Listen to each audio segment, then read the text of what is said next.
আমার দেশের অবস্থা, হাসপাতালে গেলে জনগণ চিকিৎসা পায় না, থানায় গেলে দুই একটা থানা ছাড়া অধিকাংশ থানায় ঠিক মতো সহযোগিতা পাওয়া যায় না। সরকারি অফিসগুলো তো সরকারি অফিসগুলো আর এখন সরকারি অফিস না, এটা হলো কচ্ছপ লালন পালনের ক্ষেত্র। আদালতগুলির কথা নাই বললাম, আদালতের ইট কাঠ দরজা জানলাগুলি পর্যন্ত জনগণের কাছ থেকে টাকা ঘুষ চায়। বিচারক উকিল মুক্তারের কথা বাদই দিলাম, ওইটা বললে তো আবার মূলা চুরিতে আমার ফাঁসি হয়ে যাবে। এমন দেশে বাস করি, কারো মূলা চুরিতে হয় ফাঁসি, আর কেউ 7 খুন করার পরও দলীয় লোক হলে মুখে থাকে জামাই আদরের হাসি। হয়েছে না এক মন্ত্রীর জামাই আর্মির কর্নেল, নাম বলা লাগবে, কয় খুন করছিল? কয় খুন? 7 খুন করেছিল।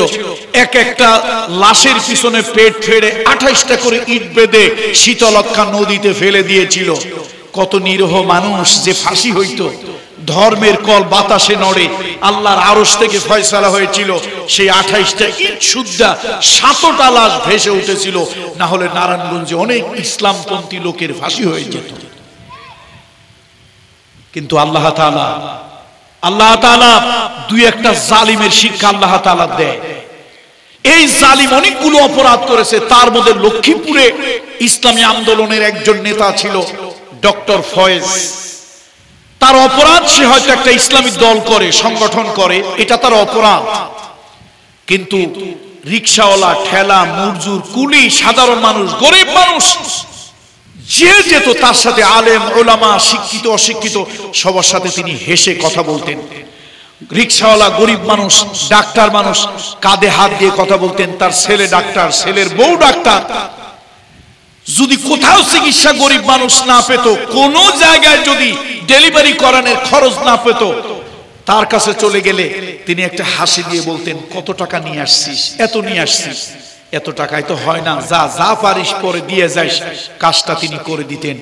হাজার হাজার মানুষের হৃদয় ঢুকেছিল শুধুমাত্র ইসলামী আন্দোলন করে। এই অপরাধে এই মন্ত্রীর জামাই, র্যাবের বড় অফিসার, ঢাকা থেকে হেলিকপ্টার নিয়ে আসলে তিনি তাকে বাড়ি ঘেরাও করলেন। জনপ্রিয়তার কারণে তাকে হত্যা করলেন। 3 তলার ছাদ থেকে তাকে গুলি করে ফেলে দিলেন এবং একটা নাটক সাজালেন। দেখেন, আল্লাহ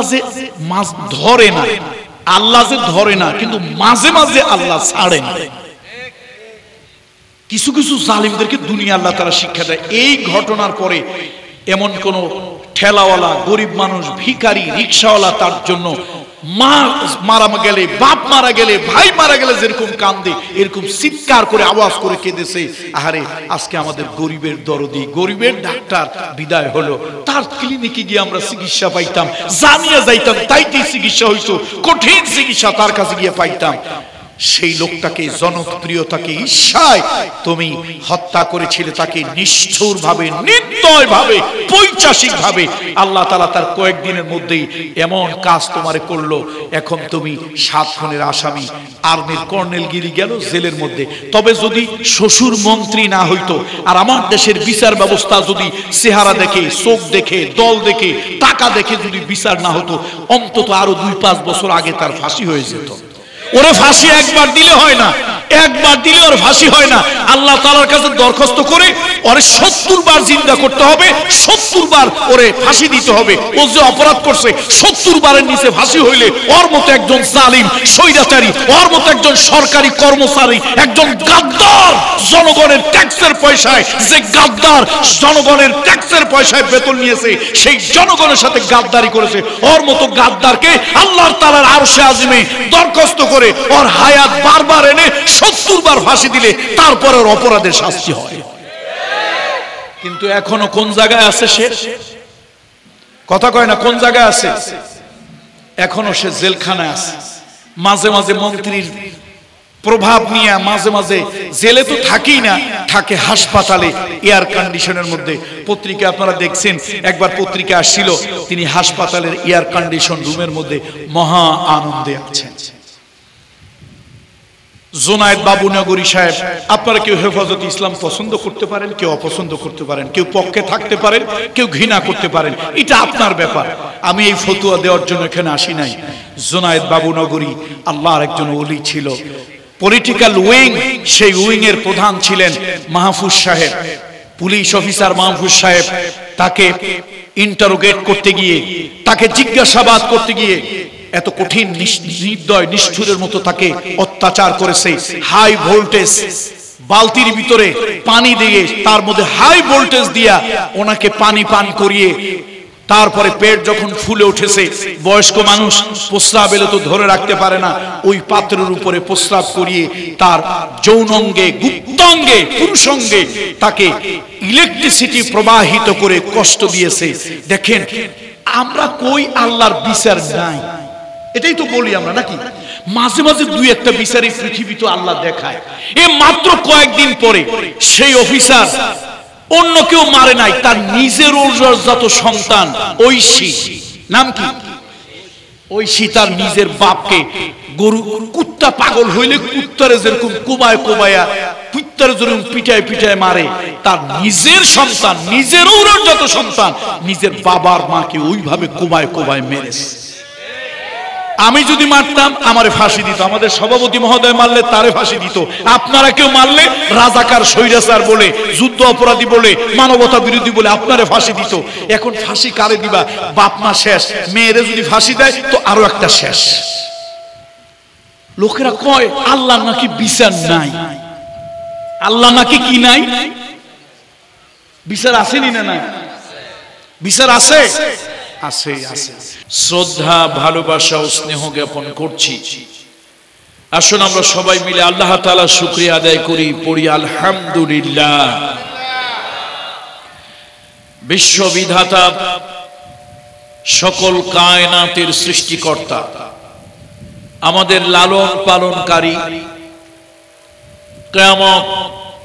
কিয়ামতের কঠিন ময়দানে আমাদেরকে সকলকে জমাকারী আল্লাহ সুবহানাহু ওয়া তাআলা আজকের এই তাফসীর মাহফিলটায় আল্লাহ তাআলা এনেছেন, আসতে পেরেছি। দিনের কিছু কথা বলা অথবা দিনের কিছু কথা শোনার সৌভাগ্য আল্লাহ তাআলা দিয়েছেন। এই জন্য রব্বে কারিমের দরবারে আবারও শুকরিয়া আদায় করছি, আলহামদুলিল্লাহ। আমাকে একটা সাবজেক্ট দেওয়া হয়েছে, সেই সাবজেক্ট যেহেতু ঘোষণা হয়েছে, কিছু কথা তো সাবজেক্টের উপরে বলবো ইনশাআল্লাহ, বিইজনিল্লাহ, বিমাশিয়াতিল্লাহ। তবে অধিক কথা বলবো অন্য জায়গা থেকে। বলে কারণটা কি? সাবজেক্ট যারা নির্ধারণ করেন, আমাকে সাবজেক্টটা যখন দেওয়া হয় তখন আমি বলেছিলাম যে কোনো সাবজেক্ট দেন, ওই সাবজেক্টের উপরে বক্তব্য রাখা যাবে, রাখতে পারবো, সমস্যা নেই। তবে যেই মহল্লায়, যেই এলাকায় মাহফিল হবে, মাহফিলের ব্যাপৃতি, মাহফিলের পরিধি, মাহফিলের শ্রোতা জনগণ উপস্থিতি, তার উপরে ভিত্তি করে এই মহল্লার জন্য, এই মাহফিলের জন্য, এই এলাকার মানুষগুলোর জন্য যেই বিষয়গুলো প্রয়োজন, সেই ধরনের সাবজেক্ট নির্ধারণ করা হচ্ছে বুদ্ধিমানের কাজ। রাসূলুল্লাহ সাল্লাল্লাহু আলাইহি ওয়াসাল্লামের মুআজিজার মধ্যে একটি মুআজিজা হলো এই যে আমাদের পাশে আজকে অধ্যক্ষ, উপাধ্যক্ষ মহোদয়, উস্তাজুল আসাতিজা সহ যারা অন্যান্য উলামা ইকরাম আছেন, তারা বুঝবেন, আপনারা হয়তো সবাই বুঝবেন না, মাদ্রাসার ছাত্ররা বুঝবে। আমরা যখন হাদিসের দর্শে বসি, উস্তাদেরা যখন আমাদেরকে হাদিস পড়ান, হাদিসের কিতাব, সিয়াসাতের কিতাবগুলি পড়ান, মিশকাত শরীফ পড়ান, তখন আমরা লক্ষ্য করি রাসূলুল্লাহ যখন যে বিষয়ে কথা বলেছেন, ওই বিষয়ে এত বেশি গুরুত্ব দিয়েছে, মনে হয় ইসলামের একমাত্র কাজ এইটা। যেমন বাবুস সিওয়াক, মিসওয়াকের অধ্যায়, রাসূলুল্লাহ সাল্লাল্লাহু আলাইহি ওয়াসাল্লাম এই অধ্যায়টা পড়লে আমারনি বিসওয়াক, আমারনি বিসওয়াক, জিবরাইল আমাকে এত বারবার মিসওয়াকের কথা বলেছে, এত বেশি বলেছে, মনে হয় যেন মিসওয়াক করতে করতে আমার মাড়ি থেকে দাঁত খসে যাবে। এখন নতুন একজন মানুষ যদি ওস্তাদ পড়াচ্ছে, ছাত্ররা পড়া শুনতেছে, বাহিরের কোন একটা লোক যদি গিয়ে ওই দর্শে বসে, তার কাছে মনে হবে ইসলামের বোধহয় একমাত্র কাজই হলো মিসওয়াক করা, এছাড়া আর কোনো কাজ না। আবার যখন তাহারাত, আত-তাহুরু শাতরুল ঈমান, এই তাহারাতের উপরে যখন কথা হয়, পবিত্রতা পরিচ্ছন্নতার উপরে যখন কথা হয়, তখন যদি ওই তাহারাতের অধ্যায়, এই হাদিসটা যখন উস্তাদ পড়ান আমাদের ছাত্রদেরকে, ছাত্ররা যখন উস্তাদের কাছ থেকে সবক নেয়, আপনাদের বাহিরের কোন আওয়ামুন নাস আপনারা যদি গিয়ে ওই দর্শে বসেন শোনার জন্য, আপনাদের কাছে মনে হবে ইসলামের কাজ মানে একটাই, তা হলো পরিষ্কার পরিচ্ছন্নতা, পবিত্রতা, এছাড়া বোধহয় ইসলামের আর কোনো কাজ নাই। আবার এই হাদিসের মধ্যেই যখন প্রতিবেশীর কথা বলা হয়েছে, জাত নেইবার, প্রতিবেশীর কথা যখন বলা হয়েছে, আল্লাহ প্রতিবেশীর অধ্যায় পড়লে মনে হয় ইসলামের একমাত্র কাজই হলো প্রতিবেশীর সেবা করা, খিদমত করা, হক আদায় করা।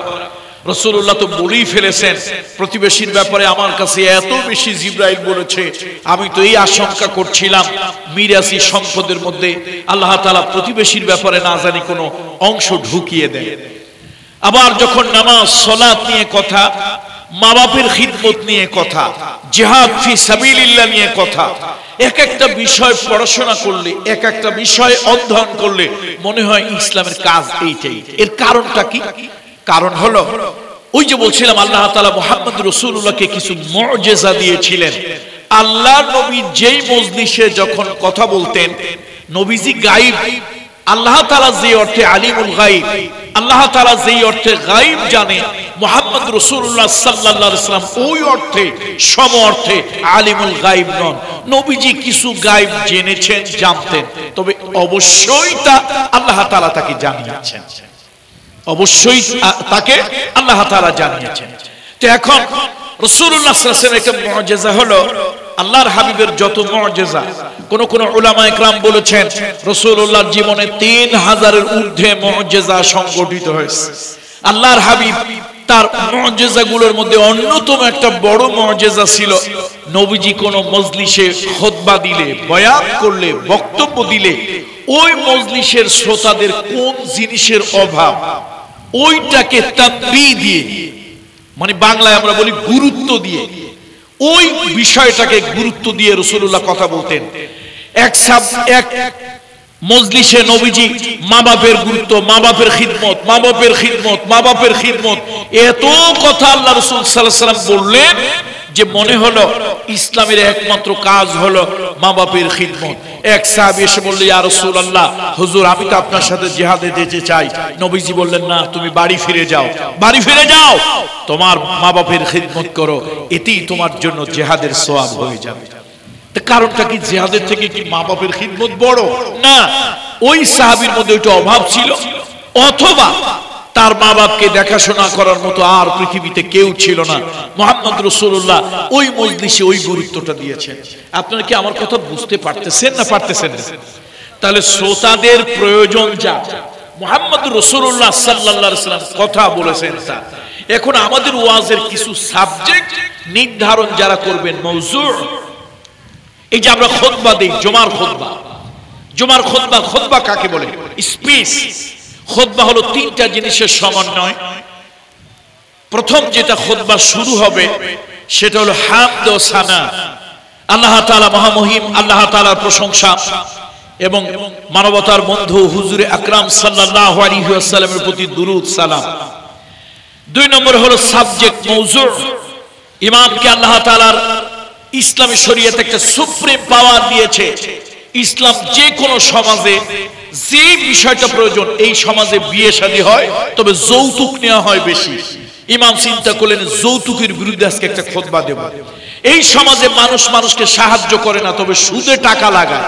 ইমাম সাহেব মনে করলো কর্জে হাসানা দেওয়া, মানুষকে উপকার করার কি ফজিলত আছে, আর বরং সুদ দিয়া মানুষকে জিম্মি করার কি ক্ষতি, এইটা নিয়ে আজকে কথা বলবো।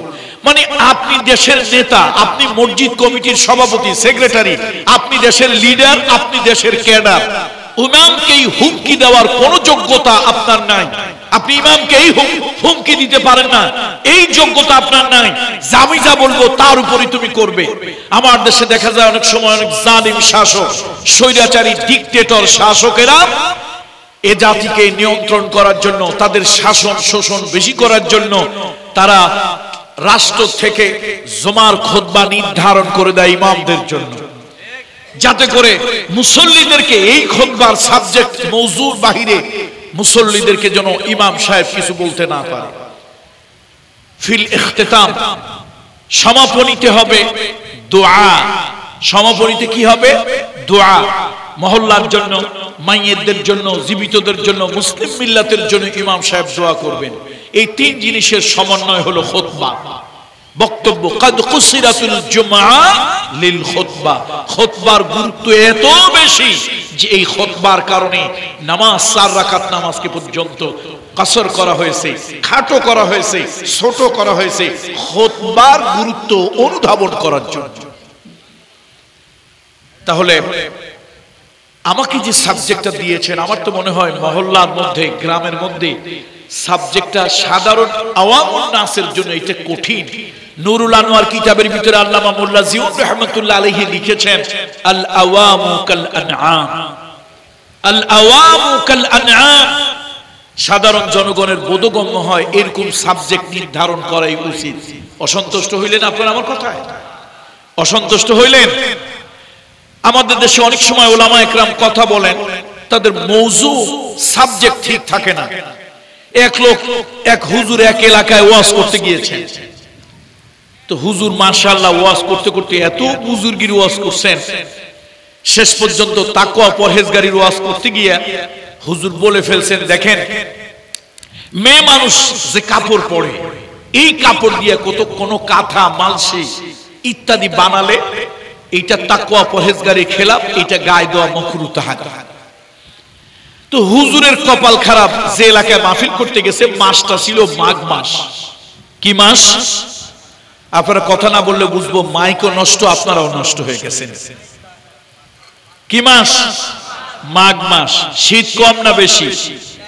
হুজুর তো ওয়াজ শেষ করে বাড়ি গেছেন, বাসায় গেছেন, মাহফিল ইন্তেজামিয়া কমিটির বাসায়। হুজুরের বাড়ি অনেক দূরে, রাতের বেলা যাওয়ার সুযোগ নাই। এখন হুজুর বসে আছে, কেউ কিছু গায়ে দিতে দেয় না। হুজুর বলেন, বাবারে মাঘের শীত বাঘের হাড় কাঁপানো, মাঘের শীত বাঘের হাড় কাঁপানো, তো আমি যে শোবো, আমার একটা গায়ে দেওয়ার কিছু দাও। হুজুর দুর্ভাগ্য, আমাদের এলাকা যেই এলাকায় কোনো কম্বলও নাই, লেপও নাই। আমাদের এলাকায় কেউ বিদেশে যায় না, এই জন্য কম্বল নাই, আর লেপও আমরা গরিব মানুষ বানাই না। যত আমরা গায়ে দিই কাঁথা, কাঁথা বোঝেন তো আঞ্চলিক ভাষায় কি বলে আপনাদের এলাকায়? তো এই কেতা, এই কেতা তো হুজুর মহে মানুষের কাপড় দিয়ে বানানো। আপনি বলছেন এইটা তাকওয়া পরহেজগারির খেলাফ, এই তাজা ওয়াজটা নষ্ট করি কেমন, এই জন্য দেওয়া যায় না। হুজুর কয়, আল্লাহ ওয়াজ তো করছিলাম ভালো, কিন্তু চৈত্র মাসের ওয়াজটা মাঘ মাসে কেন দিলাম না? ওয়াজটা কোন মাসে? চৈত্র মাসে, কিন্তু দিয়ে ফেলছি কোন মাসে? মাঘ মাসে। তো এই জন্য ভাই, মহল্লার মধ্যে যেটা প্রয়োজন আমি মনে করি, উস্তাদরা আমার পাশে বসা আছেন, মহল্লার মধ্যে প্রয়োজন, সব থেকে বড় প্রয়োজন হচ্ছে নামাজ। সব থেকে বড় প্রয়োজন কি? নামাজ, পবিত্রতা, পরিচ্ছন্নতা। তারপরে ছেলে মেয়েরা বাবা মা চেনে না, মহিলারা স্বামীদের সাথে ভালো আচরণ করে না, অধিকাংশ নারী ইল্লা মাশাআল্লাহ বেপর্দা, বেহায়া।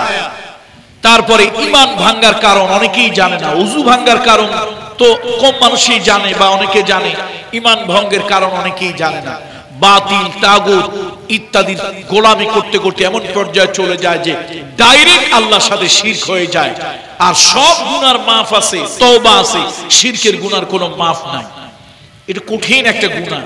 এই গুনার মধ্যে মোত্তালা হয়ে যায় কবর পূজা, পীর পূজা, গাছ পূজা, মোমবাতি পূজা, নেতার ভাস্কর্য পূজা। এগুলো একটা মামুলি ব্যাপার হয়ে গেছে।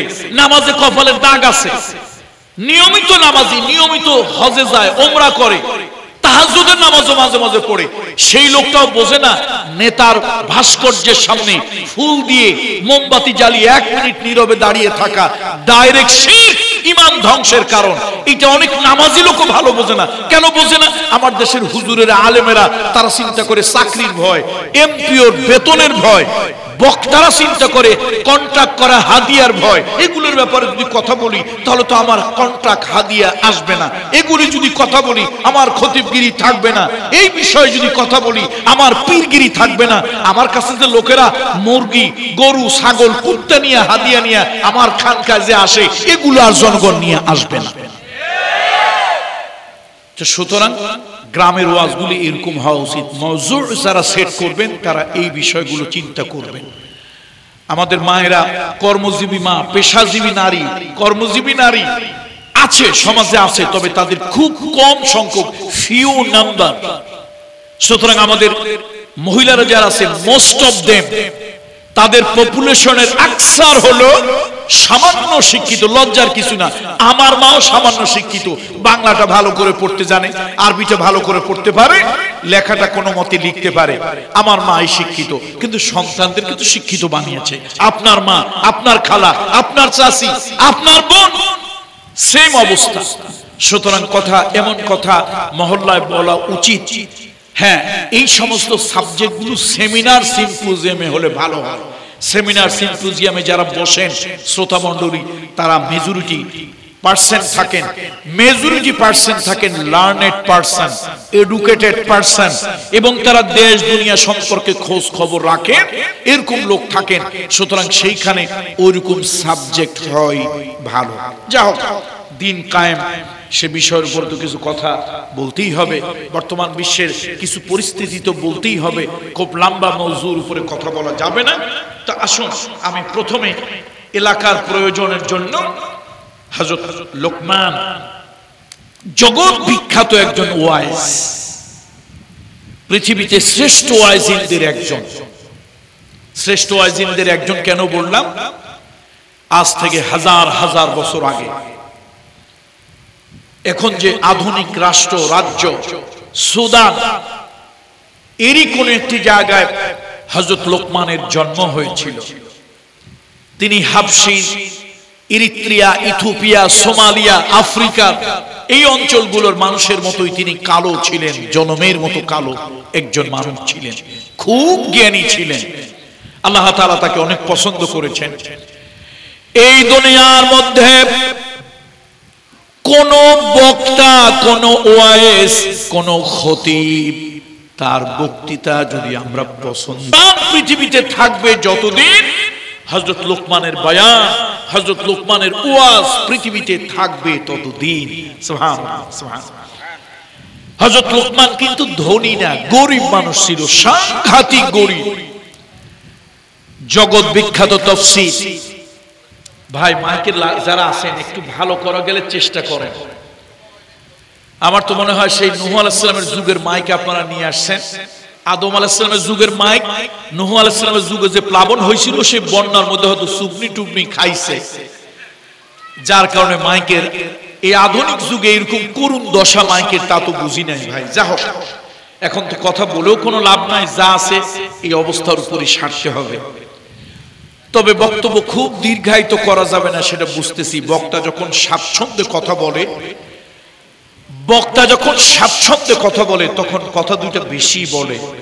আর বক্তার যখন শাউটিং করে কথা বলতে হয়, চিৎকার দিয়ে, প্রেসার দিয়ে কথা বলতে হয়, তখন কিন্তু সে চাইলে আর ওরকম করে কথা বলতে পারে না। সুতরাং আসুন আমরা অল্প সময়ের মধ্যে কথা শেষ করার চেষ্টা করব বিইজনিল্লাহ, বিমাশিয়াতিল্লাহ। বলছিলাম হযরত লোকমান, তার 6টা গুণ বর্ণনা করা হয়েছে জগৎ বিখ্যাত তাফসীর ইবনে কাসির। হযরত লোকমান প্রথমত ছিলেন তিনি সাংঘাতিক কালো, জন্মের মতো কালো, কয়লার মতো কালো ছিলেন তিনি, প্রচন্ড কালো মানুষ। যদিও তিনি দুনিয়ার মানুষের কাছে কালো ছিলেন, কিন্তু আল্লাহর কাছে তিনি বড় ভালো ছিলেন। সুবহানাল্লাহ। তাফসীরে মারিফুল কোরআনের ভিতরে এই উপমহাদেশের একজন বিদগ্ধ আলেম মুফতি শফি রাহিমাহুল্লাহ তাআলা তাফসীরে মারিফুল কোরআনে লিখেছেন, 3 জন কালো মানুষ পৃথিবীতে লক্ষ কোটি মানুষের মধ্যে ভালো মানুষ ছিলেন। কয়জন কালো মানুষ? তাহলে কালো মানুষ হইলেই নিন্দার কিছু না, কালো মানুষ হইলেই ঘৃণা করার কিছু না, কালো মানুষ হইলেই খারাপ না, কালো মানুষ হইলেই অপছন্দ করা উচিত না। কিছু কালো মানুষ আছে ফর্সা মানুষ থেকে অনেক ভালো। মারিফুল কোরআনের মধ্যে মুফতি শফি রাহমাতুল্লাহ আলাইহি লিখেছেন 3 জন। একজন হচ্ছেন হযরত লুকমান আলাইহিস সালাম আলাইহির রাহমা, একজন হলেন সাইয়্যিদুনা বেলাল। বেলাল রাদিয়াল্লাহু তাআলা চামড়াটা কালো, ঠোঁট দুটো ছিল মোটা ঝুলন্ত, উচ্চারণটা ঠিক মতো হতো না। ইসলাম যখন আন্তর্জাতিক পরিমণ্ডলে চলে গেল, ইসলাম যখন দিক বিদিক চলে গেল, শাম, সিরিয়া, ইয়েমেন, ইয়াসরিব, জাজিরাতুল আরবের বিভিন্ন জায়গায় যখন ইসলাম ছড়িয়ে গেল, সাহাবীরা বলল, ইয়া রাসূলুল্লাহ, এখন আর বেলালকে এখন আর মসজিদে নববীতে রাখার দরকার নাই। কেন? এই তার মতো একটা কালো মানুষ, বিভিন্ন জায়গা থেকে লোকজন আসে ইসলামের রাজধানী দেখার জন্য, রাসূলুল্লাহকে দেখার জন্য, ইসলামের মুসলমানদেরকে দেখার জন্য, মুসলমানদের শাসন ব্যবস্থা দেখার জন্য বিভিন্ন জায়গা থেকে লোকজন আসে, গোয়েন্দা আসে, সেনাবাহিনী আসে, রাষ্ট্রীয় প্রতিনিধি আসে। এসব যদি দেখে বেলালের মতো কালো, নাকটা মোটা, ঠোঁট দুটা ঝুলন্ত, বড় বড়, উচ্চারণ ঠিক মতো হয় না, এরকম একটা মানুষ, once upon a time he was a slave servant, জীবনের কোন এক সময় তিনি ছিলেন কৃতদাস গোলাম, তার মতো একটা লোক যদি মসজিদে নববীর মতো এই মসজিদের উদীয়মান ইসলামী শক্তির মুয়াজ্জিন হয়, তা আমাদের তো ইজ্জতমান থাকে না। নবীজির দিল চায় না। কেন? নবীজির ট্রেজারার, নবীজির ক্যাশিয়ার ছিল বেলাল। সুবহানাল্লাহ বলবেন না? নবীজির ব্যক্তিগত ক্যাশিয়ারের নাম কি? সাইয়্যিদুনা, শুধু বেলাল না, বলেন সাইয়্যিদুনা বেলাল রাদিয়াল্লাহু তাআলা। এখন নবীর দিল চায় না, সাহাবীরা বারবার বলে, শেষে নবী কয়, বেলাল তুমি আর আযান দিও না, কালকে থেকে তুমি আর আযান দিও না। সুন্দর কণ্ঠ, সুন্দর চেহারা, উচ্চ বংশের একটা লোক দিল। আরে বাপরে কি কণ্ঠ! সে কণ্ঠ শুনলে যেন মন কেমন কেমন হয়ে যায়, বিমোহিত, বিমুগ্ধ হয়। তার কণ্ঠ শুনলে তন্ময় হয়ে যায়, লোক কি সুন্দর কণ্ঠ। হযরত বেলাল মসজিদের মধ্যে কাঁপতেছে, গড়াগড়ি খাচ্ছে। আল্লাহ, আমার কি দোষ? আমি চামড়াটা কালো, ঠোঁটটা মোটা, আমার জিহ্বা দিয়ে আমি ঠিক মতো উচ্চারণ করতে পারি না, আমার কি অপরাধ? আজকে চামড়া কালো হওয়ার কারণে, ঠোঁটটা মোটা হওয়ার কারণে জিহ্বা দিয়ে ঠিক মতো উচ্চারণ করতে পারি না, এই জন্য আমাকে মসজিদে নববী থেকে বাদ দিয়ে দিলে। আল্লাহুম্মা ইয়্যাকা না'বুদু ওয়া ইয়্যাকা নাস্তাঈন। ও আরশের মালিক, বেলাল তো তোমারই গোলামি করে, বেলাল তো তোমার কাছেই সাহায্য চায়। শেষ রাতে রাসূলুল্লাহ তাহাজ্জুদের নামাজ পড়তেছিলেন, বেলাল গড়াগড়ি খাচ্ছে আর কাঁপতেছে। জিবরাইল এসে বলল, ইয়া রাসূলুল্লাহ, মসজিদে নববীতে আযান হয় না কেন? আল্লাহ নবী বলতেছে, না না, আযান তো হয়। ইয়া রাসূলুল্লাহ, আযান হচ্ছে না মসজিদে নববীতে, আযান হচ্ছে না। আপনার আগের মুয়াজ্জিন কোথায়? কয়, বেলালকে তো বাদ দেওয়া হয়েছে। কেন? সাহাবীরা চায় না, লোকেরা চায় না, তার উচ্চারণ সুন্দর না, তার চামড়াটা ভালো না, ঠোঁট দুইটা ঝুলন্ত, নাকটা এবড়ো থেবড়ো। সুতরাং সবার কথায়, সবার ভোটে, সবার ডেমোক্রেসির কারণে, গণতন্ত্রের কারণে আমি তারে বাদ দিয়া সুন্দর কণ্ঠওয়ালা মুয়াজ্জিন দিয়েছি।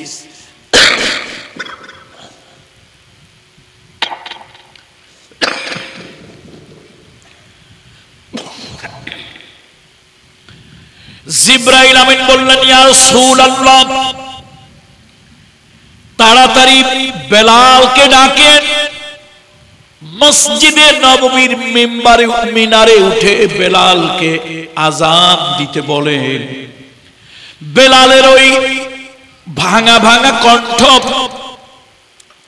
বেলালের ওই তোতলা কণ্ঠ দিয়া আযান যখন দেয়, আল্লাহর আসমানগুলি ভেদ করে ওই আযানের ধ্বনি সুর আল্লাহর আরশে চলে যায়।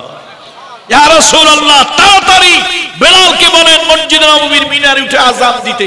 বেলাল যদি আযান না দেয়, তাহলে পূর্ব দিগন্তে সূর্য আর উদয় হবে না। তাড়াতাড়ি বলেন, আল্লাহ সুন্দর চেহারা চায় না, সুন্দর কণ্ঠ চায় না, উচ্চ বংশ আল্লাহ চায় না। ইন্না আকরামাকুম ইনদাল্লাহি আতকাকুম।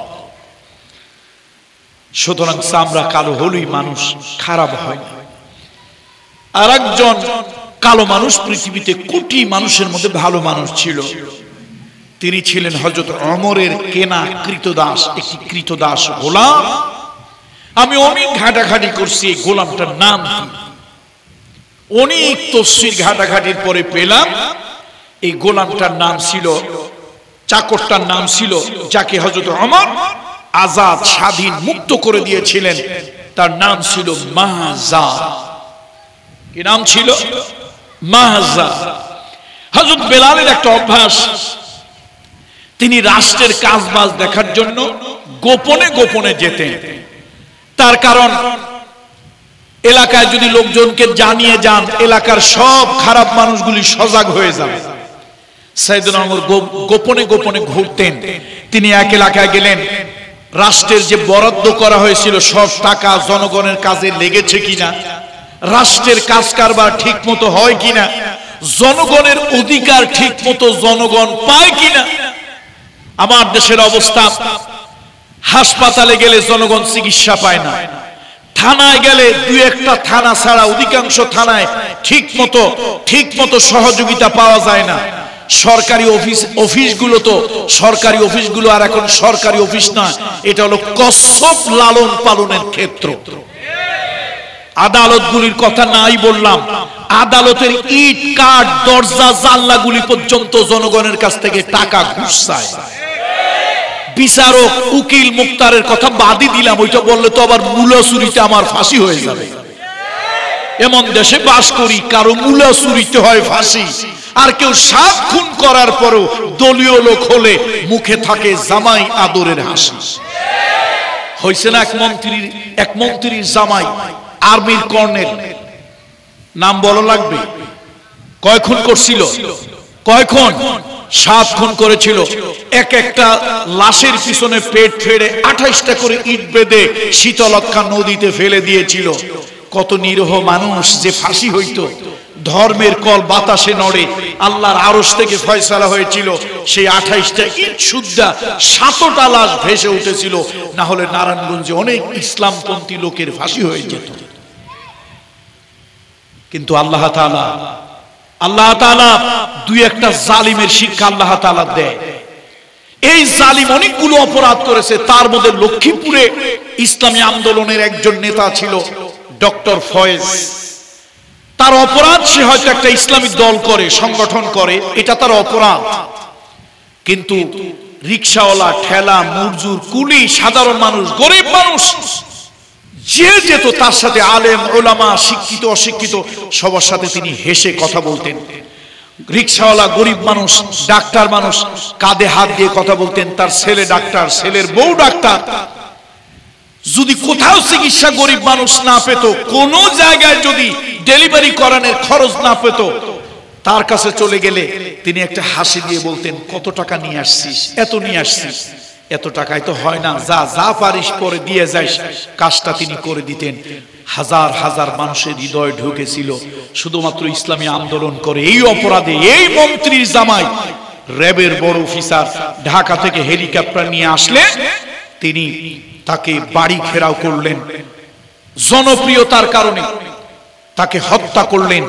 3 তলার ছাদ থেকে তাকে গুলি করে ফেলে দিলেন এবং একটা নাটক সাজালেন। দেখেন, আল্লাহ যে ধরে না, কিন্তু মাঝে মাঝে আল্লাহ ছাড়েন। কিছু কিছু জালিমদেরকে দুনিয়া আল্লাহ তাআলা শিক্ষা দেয়। এই ঘটনার পরে এমন কোন ঠেলাওয়ালা, গরিব মানুষ, ভিখারি, রিকশাওয়ালা তার জন্য মা মারা গেলে, বাপ মারা গেলে, ভাই মারা গেলে যেরকম কান্দে, এরকম চিৎকার করে আওয়াজ করে কেঁদেছে, আহারে আজকে আমাদের গরিবের দরদি, গরিবের ডাক্তার বিদায় হলো, তার ক্লিনিকে গিয়ে আমরা চিকিৎসা পাইতাম, জানিয়ে যাইতাম, তাইতেই চিকিৎসা হইতো, কঠিন চিকিৎসা তার কাছে গিয়ে পাইতাম। সেই লোকটাকে, জনপ্রিয়তাকে ঈর্ষায় তুমি হত্যা করেছিলে, তাকে নিষ্ঠুর ভাবে, নির্দয় ভাবে, পৈশাচিক ভাবে আল্লাহ তাআলা তার কয়েকদিনের মধ্যেই এমন কাজ তোমারে করলো। এখন তুমি 7 খুনের আসামি, আর্মির কর্নেলগিরি গেল জেলের মধ্যে। তবে যদি শ্বশুর মন্ত্রী না হইতো, আর আমার দেশের বিচার ব্যবস্থা যদি চেহারা দেখে, চোখ দেখে, দল দেখে, টাকা দেখে যদি বিচার না হতো, অন্তত আরো 2-5 বছর আগে তার ফাঁসি হয়ে যেত। ওরে ফাঁসি একবার দিলে হয় না, একবার দিলে ওর ফাঁসি হয় না, আল্লাহ তাআলার কাছে দরখাস্ত করে ওরে 70 বার জিন্দা করতে হবে, 70 বার ওরে ফাঁসি দিতে হবে। ও যে অপরাধ করছে 70 বারের নিচে ফাঁসি হইলে ওর মতো একজন জালিম স্বৈরাচারী, ওর মতো একজন সরকারি কর্মচারী, একজন গাদ্দার, জনগণের ট্যাক্সের পয়সায় যে গাদ্দার জনগণের ট্যাক্সের পয়সায় বেতন নিয়েছে, সেই জনগণের সাথে গাদ্দারি করেছে, ওর মতো গাদ্দারকে আল্লাহর তাআলার আরশে আজিমে দরখাস্ত করে ওর হায়াত বারবার এনে 70 বার ফাঁসি দিলে তারপরে ওর অপরাধের শাস্তি হয়। কিন্তু এখনো কোন জায়গায় আছে সে? কথা কয় না, কোন জায়গায় আছে? এখনো সে জেলখানায় আছে। মাঝে মাঝে মন্ত্রীর প্রভাব নিয়ে মাঝে মাঝে জেলে তো থাকেই না, থাকে হাসপাতালে এয়ার কন্ডিশনের মধ্যে। পত্রিকা আপনারা দেখছেন, একবার পত্রিকা আসছিল তিনি হাসপাতালের এয়ার কন্ডিশন রুমের মধ্যে মহা আনন্দে আছেন। জোনায়েদ বাবুনগরী সাহেব, আপনারা কেউ হেফাজত ইসলাম পছন্দ করতে পারেন, কেউ অপছন্দ করতে পারেন, কেউ পক্ষে থাকতে পারেন, কেউ ঘৃণা করতে পারেন, এটা আপনার ব্যাপার। আমি এই ফতোয়া দেওয়ার জন্য এখানে আসি নাই। জোনায়েদ বাবুনগরী আল্লাহর একজন ওলি ছিল, পলিটিক্যাল উইং, সেই উইং এর প্রধান ছিলেন মাহফুজ সাহেব, পুলিশ অফিসার মাহফুজ সাহেব। তাকে ইন্টারোগেট করতে গিয়ে, তাকে জিজ্ঞাসাবাদ করতে গিয়ে এত কঠিন নির্দয় নিষ্ঠুরের মতো তাকে অত্যাচার করেছে। হাই ভোল্টেজ বালতির ভিতরে পানি দিয়ে, তার মধ্যে হাই ভোল্টেজ দিয়া ওনাকে পানি পান করিয়ে, তারপরে পেট যখন ফুলে উঠেছে, বয়স্ক মানুষ প্রস্রাব এলে তো ধরে রাখতে পারে না, ওই পাত্রের উপরে প্রস্রাব করিয়ে তার যৌনাঙ্গে, গুপ্তাঙ্গে, পুরুষাঙ্গে তাকে ইলেকট্রিসিটি প্রবাহিত করে কষ্ট দিয়েছে। দেখেন, আমরা কই আল্লাহর বিচার নাই, এটাই তো বলি আমরা নাকি? মাঝে মাঝে দুই একটা বিচারই পৃথিবী তো আল্লাহ দেখায়। এ মাত্র কয়েকদিন পরে সেই অফিসার অন্য কেউ মারে নাই, তার নিজের যত সন্তান ঐশী, নাম কি? ঐশী তার নিজের বাপকে গরু কুত্তা পাগল হইলে কুত্তারে যেরকম কোবায় কোবায়া, কুত্তারে যেরকম পিটায় পিটায় মারে, তার নিজের সন্তান, নিজের যত সন্তান, নিজের বাবার মাকে ওইভাবে কোবায় কোবায় মেরেছে। আমি যদি মারতাম আমারে ফাঁসি দিত, আমাদের সভাপতি মহোদয় মারলে তারে ফাঁসি দিত, আপনারা কেউ মারলে রাজাকার স্বৈরাচার বলে, যুদ্ধ অপরাধী বলে, মানবতা বিরোধী বলে আপনারে ফাঁসি দিত। এখন ফাঁসি কারে দিবা? বাপ মা শেষ, মেয়েরে যদি ফাঁসি দেয় তো আরো একটা শেষ। লোকেরা কয় আল্লাহ নাকি বিচার নাই, আল্লাহ নাকি কি নাই? বিচার আসেনি না? না, বিচার আছে, আছে, আছে। তো বলতেছিলাম সাইয়েদনা ওমরের কথা বোধহয় ভুলে গেছেন আপনারা। ওমর রাদিয়াল্লাহু তাআলার চরিত্র হলো, তিনি কখনো এলাকায় এলে জানি আসেন। কেন? স্বাস্থ্যমন্ত্রী লোহাগাড়া স্বাস্থ্য কমপ্লেক্সে আসবে, তো উনি আসলে ঘোষণা দিয়ে আসলো, চিটাগংয়ের ডিসি ফোন করলো ইওনোকে, ইওনোকে ফোন করলো, লোহাগাড়ার ইওনো সাহেব, হ্যালো, মন্ত্রী মহোদয় কিন্তু তোমার থানায় গেল, সারপ্রাইজ ভিজিটে হাসপাতালে ঢুকবে।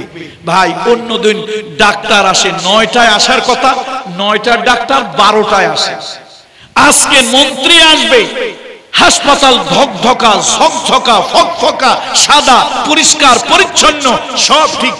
9টার ডাক্তার আজকে সকাল 6টায় হাজির। কিন্তু অন্যদিন ডাক্তার কয়টা আসে? 9টার ডাক্তার কয়টা আসে? আজকে কয়টা? 6টা হাজির। মন্ত্রী মহোদয় আসছে, আগে পাশে পুলিশ, আগে পাশে গার্ড দিয়া, তারপরে কিছু চাটুকর দালাল গোলাম লিডার ক্যাডাররা তো মাশাআল্লাহ জি স্যার, জি স্যার, জি হুজুর, জি হুজুর করার জন্য আগে পাশে আসে। মন্ত্রী এসে দেখলো ডাক্তার সকাল 6টা 7টায় হাজির। আরে আমার দেশে এত ভালো চিকিৎসা, এত ভালো জনগণ সেবা পায়, তিনি তো 2.5 ঘন্টা বক্তৃতা দিয়ে গদগদ করলেন। কিন্তু জনগণ না আসলে জানে 9টার গাড়ি কয়টায় ছাড়ে। ব্রিটিশ পিরিয়ডে একটা লাইনের ট্রেন সময় মানে না, খালি লেট হয়, খালি লেট হয়। ট্রেন আসার কথা 9টায়, প্রত্যেক দিন আসে 12টা, 1টা, 2টা, 3টা, 4টায়। এটা ট্রেনের চরিত্র। 9টার ট্রেন 12টা, 1টায়, 2টা, 3টায় আসে। একদিন জনগণ ট্রেন স্টেশনে গিয়ে দেখলো সর্বনাশ, miracle, spiritual matter, supernatural matter. আজকে 9টা ট্রেন জাস্ট 9টায় হাজির। 9টা ট্রেন কয়টা? কথা কয় না, কয়টায়? আরে জনগণ উল্লাস আনন্দ শুরু করলো, যাক এত বছর পর ট্রেনের ইমান আসছে, জনগণ এইবার সেবা পাবে। 9টা ট্রেন কয়টায় আসছে? জাস্ট 9টা, জাস্ট।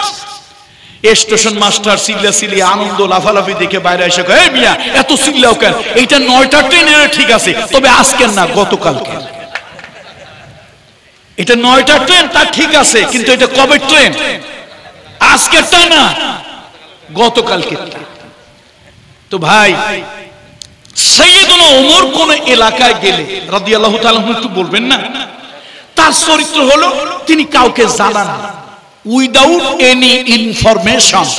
তিনি যাইয়া এলাকার জনগণ কত টাকা বরাদ্দ দিল, রাস্তাটা ঠিক মতো হইল কিনা, চাটুকরেরা চাটার দলেরা চাটলো কিনা, কেন আমার জাতির তো চরিত্র খারাপ। 3 টাকার প্রজেক্ট 33 টাকা বানায়, এরপরে চরিত্র খারাপ। যখন প্রজেক্ট বাস্তবায়ন করে রডের পরিবর্তে 2টা বাঁশ ঢুকায় দেয়। 3 টাকার প্রজেক্ট কয় টাকা? তারপরে ঢুকাইছে আবার 2টা কি? 2টা ঢুকাইছে বাঁশ। তো ভাই, জাতির চরিত্র ভালো না হইলে জাতির খালি ওয়াজ দিয়ে লাভ আছে? জাতির চরিত্র ভালো হওয়া দরকার। যা হোক, সাইয়েদনা ওমর ঘুরে ঘুরে বেড়ায়, ভালোই হইল, ভালো লাগলো তার কাছে। না, এলাকায় টাকা যা বরাদ্দ দিছিলাম, রাস্তাঘাট ঠিক মতো হয়েছে, জনগণ মনে হয় ভালোই সেবা টেবা পায়, এই এলাকার মানুষের চরিত্র অত খারাপ না। সাইয়েদনা ওমর এগুলি সব দেখতেছেন, মোটামুটি সন্তুষ্ট। এখন তিনি রাত হয়ে গেল, চিন্তা করলেন যে একটু দূরের এলাকায় যাই, জনমানবহীন এলাকায় যাই, যাতে ওমররে কেউ চিনতে না পারে। তো যেতে যেতে এক শহরের প্রান্তে চলে গেলেন, নীরব এলাকায় চলে গেলেন। গিয়ে হঠাৎ ওনার একটা ওই রাখাল রায় তারে পাইলেন। তো চিন্তা করলেন ওমর রাদিয়াল্লাহু তাআলা মাথার মধ্যে ঢুকলো, আচ্ছা এই রাখালটা কেমন একটু দেখি, চরিত্র স্বভাব চরিত্র কেমন। গিয়া ডাক দিল, ইয়া ফুলান, ইয়া ইবনে হালাল, ইয়া আল্লাহ এস ইসমত। এটা বই রাখবি না, আঞ্চলিক আরবি। এস ইসমত, এ তোমার নাম কি? তো নাম বলছ।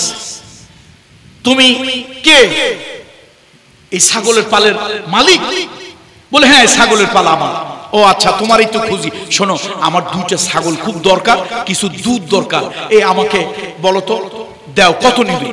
এখন ছেলেটা উঠে কয়, আমি ছাগলের পাল আমার, আমার মানে আমি দেখাশোনা করি, কিন্তু মালিক না। যেহেতু আমি দেখাশোনা করি, এই জন্য ছাগলের পাল আমার বলেছে। আমি তো মালিকের এজাজত ছাড়া কাউকে দুধও দেই না, কাউকে ছাগলও কারো কাছে বিক্রি করি না। সাইয়েদনা ওমর চিন্তা করলেন, একটু টেস্ট করি লোকটা কেমন।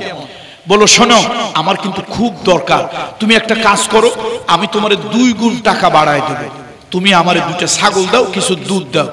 ছেলেটা উঠে কয়, দেখো তুমি আমার যত লোভ দাও, এই দুনিয়া দেওয়া লোভও যদি আমার দাও, কাজ হবে না, আমি এগুলো বিক্রি করব না মালিকের এজাজত অনুমতি ছাড়া। এখন সাইয়েদনা ওমর আরেকটু লোভ দেয়, আচ্ছা শোনো, এ তোমাদের এলাকায় কোনো বাঘ ভাল্লুক নাই? হ্যাঁ আছে তো। তো তুমি একটা কাজ করো, আজকে বিকাল বেলায় তোমার মালিক যখন আসবে, তুমি তো প্রত্যেকদিন মালিক রে ছাগলের পাল বুঝাই দাও, আজকে মালিক আসলে বলবে যে ওই পাহাড় থেকে নেকড়ের পাল এসেছিল, ছাগলের পালে আক্রমণ করেছে, এই 2টা 4টা ছাগল ধরে নিয়ে গেছে। মালিক বিশ্বাস করবে, মাঝখানে তোমার কিছু টাকা হয়ে গেল, আর আমারও প্রয়োজন পুরো হয়ে গেল। বুদ্ধিটা ভালো না? ছেলেটার মেজাজ গেছে গরম হয়ে, আরে তোমার চেহারা ছবি লেবাস পোশাক দেখতে ভালো, কিন্তু তুমি মানুষটা তো 2 নম্বর, মানুষটা তো ভালো না। এ তুমি লোক দিয়ে আমার ঈমান নষ্ট করতে চাও? শোনো, আমি যদি বিকাল বেলা আমার মালিকের কাছে বলি, মালিক পাহাড় থেকে নেকড়ে বাঘ, পাহাড় থেকে নেকড়ের পাল এসে ছাগলের পালে আক্রমণ করেছে, 10টা ছাগল ধরে নিয়ে গেছে, আমার মালিক এইরকম বিশ্বাস আমারে করে, 10টা 20টা ছাগল নিয়ে গেছে, তাও আমার মালিক নির্দ্বিধায় বিশ্বাস করবে। আচ্ছা, তোমার কথা মেনে নিয়ে আমি আমার মালিকরে ছাগল বিক্রি করে, দুধ বিক্রি করে মালিকরে ধোকা দিলাম। আচ্ছা বলো তো, মালিকের চোখ ফাঁকি দেব, কিন্তু তোমার এবং আমার যিনি মালিক আল্লাহ সুবহানাহু ওয়া তাআলা, আমি তারে কি করে ফাঁকি দেব? এই তুমি কি, সাইয়েদনা ওমরকে বলতেছে, তুমি কি কখনো কোরআন শরীফ পড়নি? তুমি কি কোরআন শরীফে পড়নি ওয়া হুয়া আলা কুল্লি শাইইন শাহীদ? সাইয়েদনা ওমর যতই বুঝায়, শোনো, এই তুমি আমার প্রয়োজন মিটাও, তোমার প্রয়োজন আমি মিটাই দেব, আর তুমি একটু গুনাহ যদি হয় মিথ্যা বলার কারণে, একটু আল্লাহর কাছে মাফ চাইবা, আল্লাহ গফুর, আল্লাহ গফফার, ক্ষমা করে দেবে। ছেলেটা উঠে বলল, শোনো, যে নবীর কোনো গুনাহ ছিল না, ওই নবী আল্লাহর আদালতে দাঁড়াতে ভয় পেতেন। যে নবী মাসুম বেগুনাহ, সেই নবী সকাল বেলায় উঠে আল্লাহর কাছে কেঁদে কেঁদে বলতেন, আল্লাহুম্মা আল্লাহুম্মা হাসিবনি হিসাবান ইয়াসীরা, আল্লাহুম্মা আজিরনি মিনান নার। আমার মতো মানুষ আমি আল্লাহর আদালতে কিভাবে দাঁড়াবো? এই ধোঁকাবাজি করে আল্লাহর আদালতে দাঁড়াতে পারবো না। সুতরাং যতই লোক দাও, সারা দুনিয়ার লোক দিল, দুধ আর ছাগল মালিকের বিনা ইজাজতে তোমার কাছে আমি বিক্রি করব না। সাইয়েদনা ওমর খুশি হইলেন, এই লোকটার কথাবার্তা শুনে একটু খুশি হইলেন। তিনি চলে যাচ্ছিল, এবারে ছেলেটা ডাক দিছে। কে ডাক দিছে? ওই রাখাল ছেলেটা ডাক, ইয়া ফুলান ইবনে হালাল, ইয়াল্লাহ তাআল হেনা, তাআল তাআল, এদিকে আসো। কয় যে তোমার চেহারা ছবি তো ভালো, কিন্তু তোমার নিয়ে আমার একটু ভয় লাগে। তুমি এই চেহারা, এই পোশাক আশাকে না জানি কত মানুষের ধোঁকা দিছো। আচ্ছা, তুমি কি কখনো হযরত ওমরের নাম শুনেছো? কার কাছে বলতেছে? তুমি কি কখনো সাইয়েদনা ওমরের নাম শুনেছো? তুমি কি তাকে দেখেছো? সাইয়েদনা ওমর বলেন, হ্যাঁ। আরে আমি হযরত ওমরের নাম শুনেছি, কিন্তু দেখি নাই। শুনছি তিনি আল্লাহর আদেশের ব্যাপারে কঠিন, অত্যন্ত কঠিন মানুষ।